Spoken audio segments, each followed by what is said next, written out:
नमस्कार दोस्तों, कैसे हैं आप सभी लोग। आई होप आप सभी लोग बहुत अच्छे होंगे।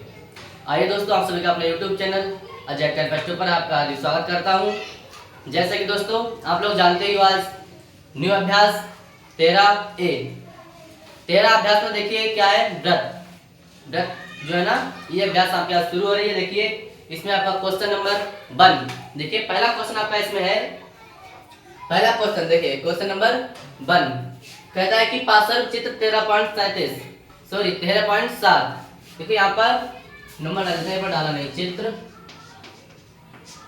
13.7 और ये है चित्र 13.8। ठीक है, ये देखिए पहला क्वेश्चन है कि चित्र 13.7 में ओ वृत्त का केंद्र है। ये जो है ये वृत्त का केंद्र है। ठीक है, और वृत्त की त्रिज्या 5 सेंटीमीटर। देखिए त्रिज्या, देखिए ये ये वृत्त होता है, ये वृत्त है।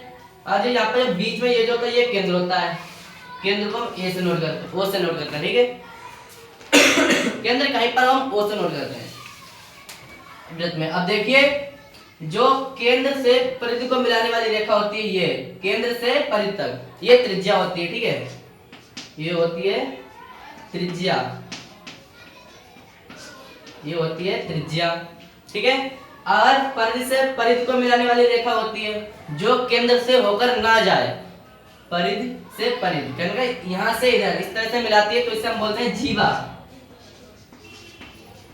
ठीक है, इसमें देखिए यहाँ पर देखिए जीवा दी हुई होगी, ये जीवा है। जीवा का भी इसमें कागज से समझ लीजिए, जीवा क्या होती है, त्रिज्या क्या होती है, व्यास क्या होता है, इसे समझ लीजिएगा। ठीक है, तो देखिए जो केंद्र से परिधि को मिलाने वाली रेखा होती है त्रिज्या, और जो परिधि से परिधि को मिलाने वाली रेखा होती है जीवा, और केंद्र से होकर ना जाए वो जीवा होती है। अगर इस तरह से अगर यहां से हम निकाल दें ऐसे, परिधि से परिधि को मिलाने वाली रेखा जीवा कहलाती है, बताया था, तो वो ये वाली होगी। लेकिन ये तो केंद्र से होकर आती है, वो रेखा जो परिधि से केंद्र से होकर जाती हुई परिधि को मिलाने वाली रेखा व्यास कहलाती है। ये व्यास कहलाती है। कहने का मतलब है कि केंद्र से परिधि तक त्रिज्या, और जो परिधि से केंद्र से होते हुए जाती है वो व्यास, और जो परिधि से परिधि को मिलाती है वो जीवा। ठीक है, अब आगे बताते रहेंगे, इतना समझ लीजिएगा यहाँ पे। अब देखिए क्वेश्चन नंबर 1 है हमारा, कहता है कि पार्श्व चित्र 13.7 में ओ वृत्त का केंद्र है। ये तो वृत्त का केंद्र हो गया। ठीक है, ये वृत्त का केंद्र हो गया। वृत्त की त्रिज्या 5 सेंटीमीटर। त्रिज्या मैंने आपको बताया केंद्र से परिधि को मिलाने वाली रेखा त्रिज्या कहलाती है। तो यहाँ पर देखिए केंद्र से परिधि को कौन सी रेखा मिला रही है, ए और ओ, तो ये हो जाएगी त्रिज्या। वो कितनी है, 5 सेंटीमीटर। ये हमको दी हुई है। वृत्त की एक जीवा ए बी है, एक जीवा ए बी है, ए बी ये जो ये वृत्त की जीवा है। ठीक है, अब क्या कहता है, जिसकी लंबाई 6 सेंटीमीटर है। यहाँ पर जो जीवा है ये इसकी लंबाई कितनी है, 6 सेंटीमीटर। यहाँ पर लिख देते हैं। ठीक है, ये ए बी की लंबाई है 6 सेंटीमीटर। ठीक है अब देखिए ओ एम लंबवत ए बी पर है। ये देखिए ये जो निशान होता है इसका मतलब होता है लंबवत या लंब। तो क्या कहता है, ओ एम इसका मतलब है लंब, 90 अंश का कोण बनाता है। ठीक है, ओ एम लंब किस पे, ए बी पे। ठीक है, इसलिए इसके लिए इस तरह से लिखा गया है कि ओ एम लंब ए बी पर है। ठीक है, इतना ध्यान रखना। अब क्या कहता है,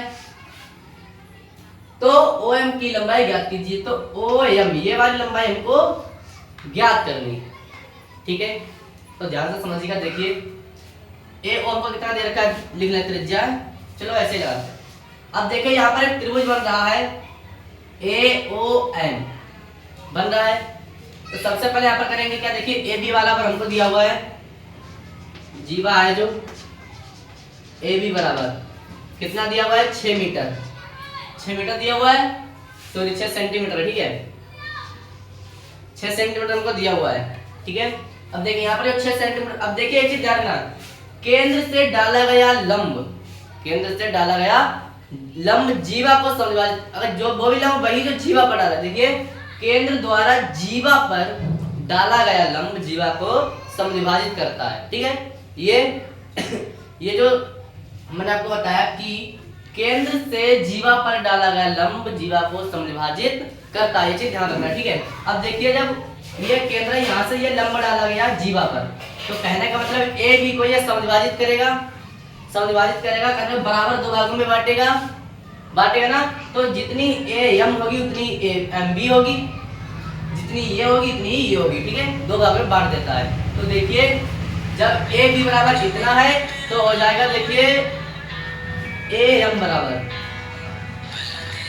कितना हो जाएगा,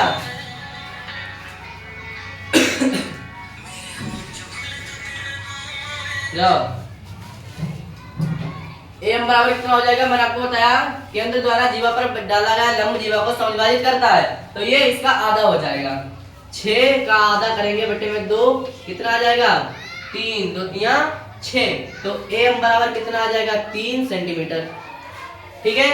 आपको एम भी पता है, यहाँ पर लिख लो, चलो ये क्या है एम आया यहाँ पर। अब देखिए ए ओ हमको कितना दिया हुआ है 5 सेंटीमीटर, जो कि ये त्रिज्या है, यहाँ पर लिख लो त्रिज्या भी है, ठीक है, त्रिज्या ये। और देखिए ओ एम हमको ज्ञात करना, क्या ज्ञात करना, ओ एम, ये चीज हमको ज्ञात करनी है। तो अब देखिए यहाँ पर एक त्रिभुज बनता है ए ओ एम, ये त्रिभुज बनता है, नहीं देखिए ये त्रिभुज बनता है। तो इसमें आगे पाइथागोरस प्रमेय आपने पढ़ी होगी, लिखेंगे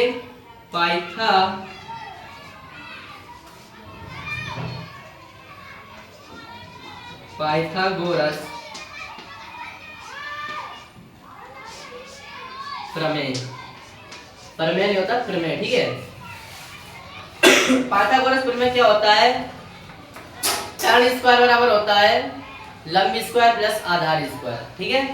अब लंब को चाहे पहले बोल दे चाहे बाद में ऐसे भी बोल सकते हैं, आधार स्क्वायर प्लस लंब स्क्वायर से कोई मतलब नहीं होता, ठीक है। अब देखिए ये होता है कर्ण स्क्वायर बराबर आधार स्क्वायर प्लस लंब स्क्वायर, ठीक है। ये होता है हमारा पाइथागोरस प्रमेय का सूत्र, ये हमारा पाइथागोरस प्रमेय होती है। अब देखिए इसी से हमें लगाना है। तो कर्ण जो होता है ये कर्ण मतलब देखिए त्रिभुज में सबसे बड़ी जो रेखा होती है वो कर्ण होती है। तो यहाँ पर ये 5 सेंटीमीटर ये जो है ये आपका कर्ण है, इसे ये कर्ण है, यहाँ पर लिख देते हैं, चलो समझने के लिए ये कर्ण है। और ये जो ये लंब है और ये जो ये आधार होता है ये, ठीक है, ये आधार, चलो ऐसा लिख देते हैं, ध्यान रखना, ठीक है। कर्ण क्या है ए ओ, यहाँ पर चलो इसी में लिख देते हैं सवाल के हिसाब से ए ओ, या चलो ए ओ लिख लो, इसकी पावर 2 बराबर, मैंने क्या बताया कर्ण स्क्वायर बराबर आधार स्क्वायर प्लस लंब स्क्वायर। इस ए ओ का स्क्वायर बराबर करेंगे तो ओ एम स्क्वायर हो जाएगा। आधार पहले लिखा है इसमें, तो पहले आधार लिख लो A M square plus O M square, ठीक है। अब देखिए ए ओ का हमें मान कितना दिया हुआ है 5 सेंटीमीटर, तो 5 की पावर 2 लगा दो, ठीक है। अब देखिए बराबर ए एम हमको कितना दिया हुआ है, देखिए हमको ए बी 6 दिया हुआ है और ओ एम आधा यहाँ पर हमने अभी निकाला, देखिए 3, ए एम बराबर 3, तो 3 की पावर 2 प्लस ओ एम, ये क्या है ओ एम हमको ज्ञात करना है, किससे ऐसे लिख लेंगे ओ एम, जो चीज हमको ज्ञात करनी होती है उसका मान थोड़ी दिया होगा, जब मान दिया होगा तो हमको ज्ञात ही नहीं करना होगा, ठीक है। तो देखिए 5 का वर्ग निकालेंगे तो 25 बराबर 3 का वर्ग निकालेंगे तो 9 प्लस ओ एम स्क्वायर, ठीक है। अब देखिए 25 इधर ये प्लस के आएंगे, इधर आके आ जाएंगे माइनस के बराबर ओ एम स्क्वायर लिख लो ऐसे। अब यहाँ पर 25 से 9 हटाएंगे बचेगा 16 बराबर ओ एम स्क्वायर। जब हम स्क्वायर यहाँ से हटाएंगे तो इधर अंडर रूट लग जाएगा, मैंने आपको कई बार बताया जब स्क्वायर हटाएंगे तो अंडर रूट लगेगा। तो यहाँ से देखिए अंडर रूट में 16 आ जाएगा बराबर आ जाएगा ओ एम, स्क्वायर हट जाएगा तो यहाँ पर अंडर रूट, और जो 16 का लिख दो, जब अंडर रूट में 16 है तो उसे हम 4 में 4 लिख सकते हैं, जोड़ना 4 बाहर निकलेगा। कहने का मतलब ये 16 होता है वो 4 का वर्ग होता है, तो अंडर रूट से जब 16 को बाहर निकालेंगे तो 4 आ जाएगा। तो ओ एम बराबर कितना आ गया 4। हमसे ज्ञात क्या करवाता है ओ एम ज्ञात करवा रहा है, तो यही जो होगा वो हमारा ओ एम होगा, ठीक है, यही हमारा आंसर होगा। इसी प्रकार देखिए दोस्तों क्वेश्चन नंबर 2 में देखिए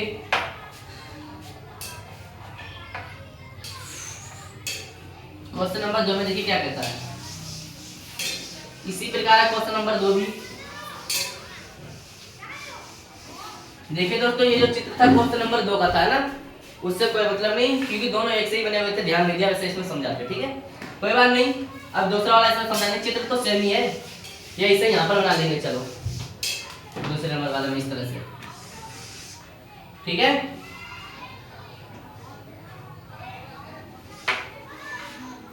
ये तो चित्र था, इसे डाला था ए बी, इसे ओ और इसे एम, ठीक है। तो आप देखिए दोस्तों, क्वेश्चन नंबर 2 कहता क्या है, ध्यान से पढ़िए। देखिए क्वेश्चन नंबर 2 जो है वो कहता है कि पाषाण चित्र 13.8 में, ये जो चित्र 13.8 है, ठीक है, पाषाण चित्र 13.8 में ओ वृत्त का केंद्र है, ये वृत्त का केंद्र है। अभी बताया केंद्र ओ से नोट करते हैं ना, तो ये केंद्र हो गया।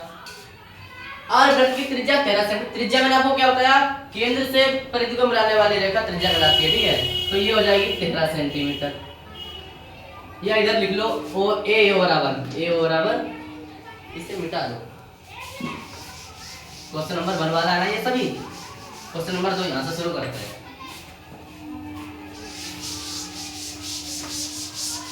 देखिए दूसरा है ए ओ,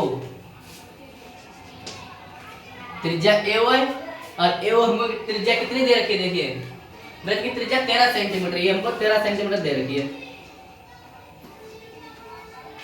13 सेंटीमीटर, ठीक है। अब क्या कहता है, ए बी वृत्त की जीवा है, ए बी वृत्त की जीवा है, ठीक है। और लंब ओ एम, ये कितना है 5, ओ एम लिख लो यहाँ पर, ओ एम बराबर 5 सेंटीमीटर है, ठीक है।